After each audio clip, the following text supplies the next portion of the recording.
Então, dando continuidade à aula, vamos falar agora sobre o glucagon. Então, o glucagon, ele também é um hormônio de natureza proteica, e ele vai ser liberado em situações que a glicemia está diminuída. E como representado no gráfico ao lado, quanto menor a concentração de glicose circulante, maior vai ser a concentração de glucagon no plasma. E é possível perceber, né, que com o aumento da glicose sérica, vai ocorrendo uma diminuição do glucagon plasmático. E já em relação à via de sinalização desencadeada pelo glucagon, o glucagon, por ser de natureza proteica, ele vai encontrar o seu receptor na membrana plasmática.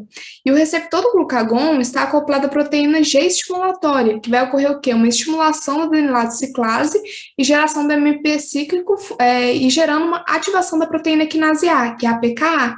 E a PKA vai ser responsável pelos efeitos do glucagon.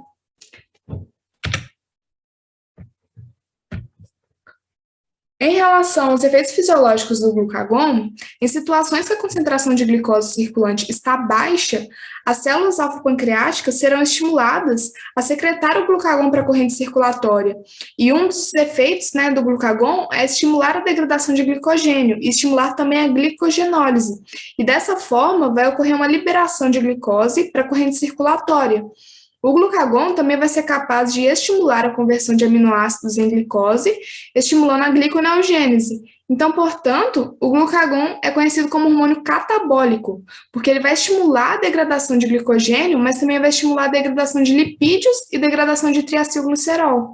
Então, assim, na presença de glucagon, a produção hepática de glicose vai estar estimulada, seja pela degradação do glicogênio armazenado ou pelo estímulo da neoglicogênese.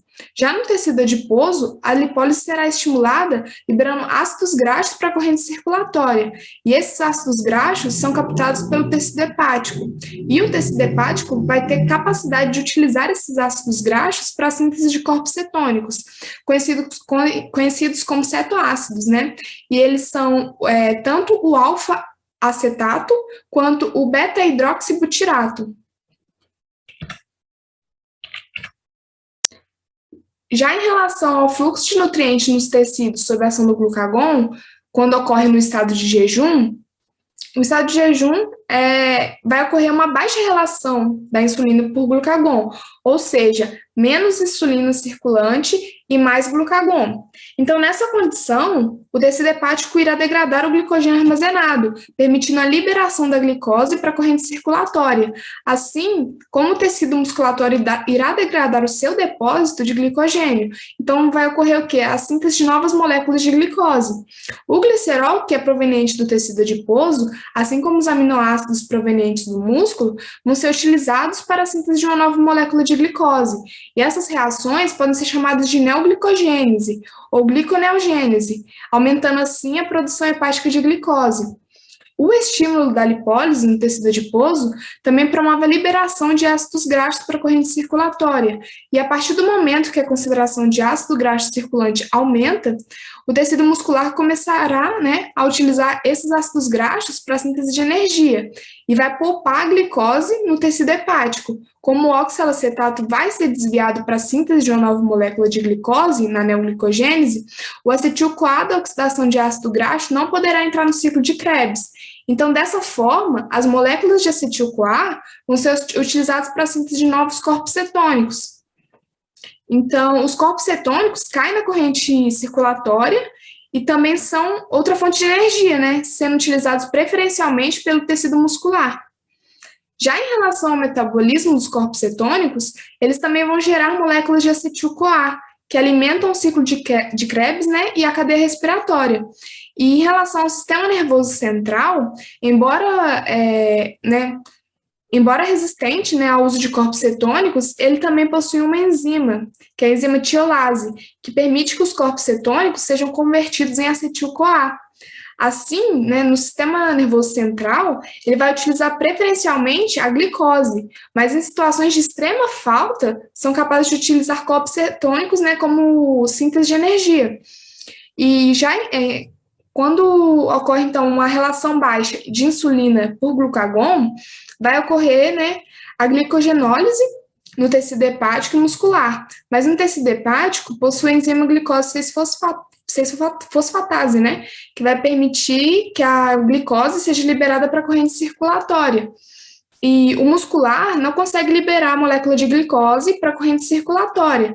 E essa molécula de glicose, 6-fosfato, né, vai ser utilizada pelo próprio tecido muscular para geração de energia durante a glicólise, né?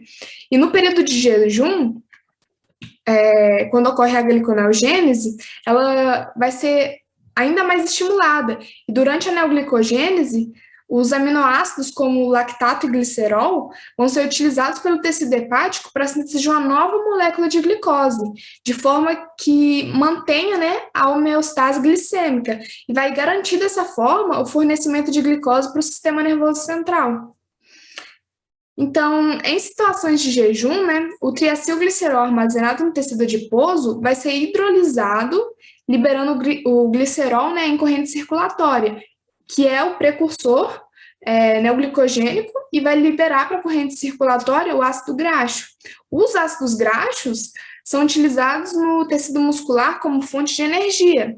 E no tecido hepático, esses ácidos graxos são utilizados para a síntese de novos corpos cetônicos. Já em relação à cetogênese, os corpos cetônicos sintetizados no fígado, né, são captados pelos tecidos periféricos, dando origem às duas moléculas de acetil-CoA. E o acetil-CoA se condensa com o oxalacetato entrando no ciclo de Krebs. E no ciclo de Krebs vai dar origem às coenzimas reduzidas, né, que é o NADH e o FADH2. E, por sua vez, né, seus elétrons na membrana interna mitocondrial vai levar a uma geração de adenosina trifosfato. Então, em situação de jejum, resumindo, né, vai prevalecer o efeito do glucagon, que irá ocorrer aumentando a glicogenólise, a gliconeogênese e a cetogênese. E em relação à regulação do metabolismo da glicose no fígado, então, em situações, né, que a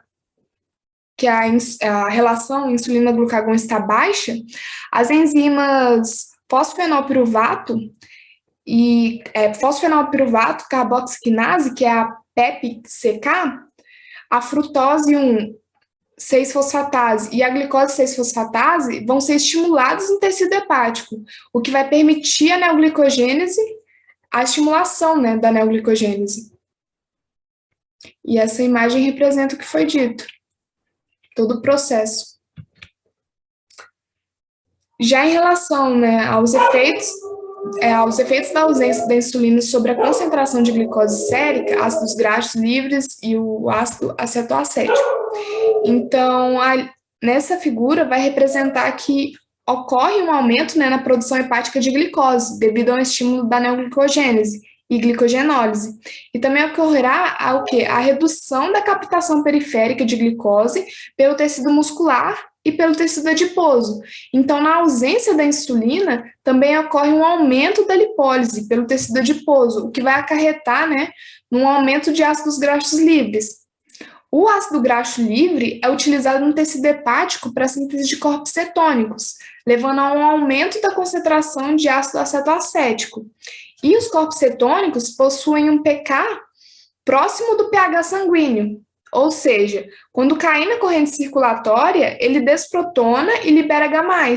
Por esse motivo, né, a principal complicação do indivíduo diabético é a cetoacidose diabética, ou seja, ele vai apresentar um quadro de acidose com queda do pH sanguíneo, decorrente da produção de corpos cetônicos, e devido a uma ausência de insulina. E esse quadro é conhecido como cetoacidose diabética. Então, em relação, né, à somatostatina, a somatostatina também pode ser denominada pela sigla SS. E a síntese dela, que é um hormônio que é sintetizado pelas células D, né, das ilhotas pancreáticas, e é composto por uma sequência de 14 aminoácidos, que são dispostos em uma única cadeia. O gene da prosomatostatina está localizado exatamente no cromossomo 3, e codifica uma proteína precursora, que, por processamento pós-traducional, vai gerar a somatostatina, que inclui a sequência carboxílica terminal. Então, semelhante ao gene pró-glucagon, o gene da prosomatostatina é transcrito em diferentes locais do organismo. Algumas áreas do sistema nervoso central, por exemplo, o trato gastrointestinal também e o pâncreas.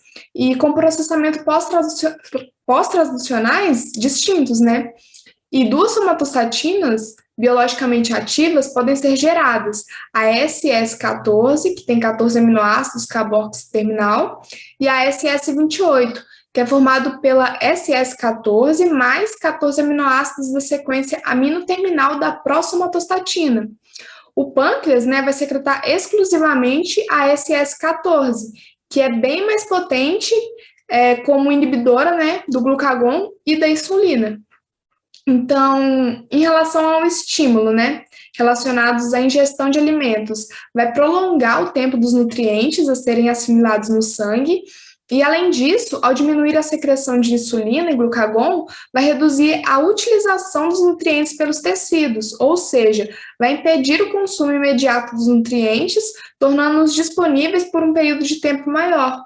E também é secretado no hipotálamo, inibindo a síntese do hormônio do crescimento. Então, o polipeptídeo pancreático. Então, ele trata-se de um polipeptídeo que é formado por 36 resíduos de aminoácidos, e ele tem a sua secreção aumentada pela acetilcolina e a infusão intravenosa de mistura de aminoácidos. E a sua função ainda não foi esclarecida, então acredita-se que dispõe de algumas ações parácrinas. Já em relação à autorregulação da ilhota pancreática, então um resumão geral.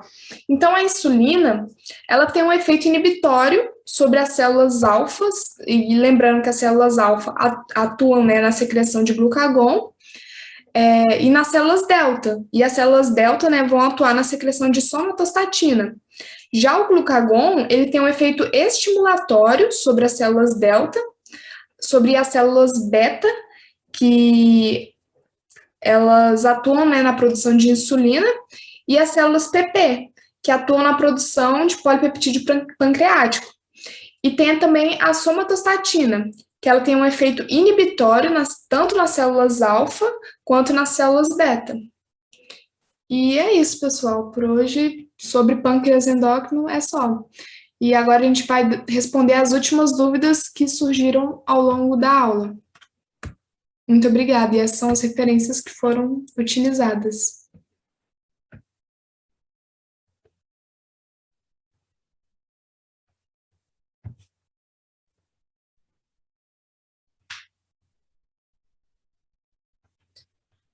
Oi, aqui, eu só vou. Peraí. Eu só vou. Nossa, eu fiquei bolada. Tava dando tudo certinho da aula. Aí, tipo assim, nos últimos dois slides, minha mente deu um bug. Porque eu tô cansada, né? Porque, tipo, eu fiquei o dia inteiro vendo palestra, enfim. Minha mente deu um bug. E aí, tipo, eu fui falar uma palavra, e, tipo, não sei, eu não conseguia falar a palavra. E aí, eu até esqueci que palavra que era. E aí, tipo, falei, mano, vou perder o vídeo inteiro por causa disso, não é possível. Tava tudo certinho, aí eu vou, não sei, aí eu salvei essa parte do vídeo, vou dar um jeito de cortar ela. Agora eu gravei a parte final do vídeo dos últimos dois slides e os agradecimentos e afins. E aí eu vou dar um jeito de cortar a parte que eu esqueci a palavra e juntar os dois vídeos, entendeu? Pra, tipo, não parecer que eu travei naquela palavra. Aí eu tava até olhando aqui um aplicativo para computador que faz isso de graça. Mas enfim, eu já tomei banho e já troquei de roupa. Eu só tô salvando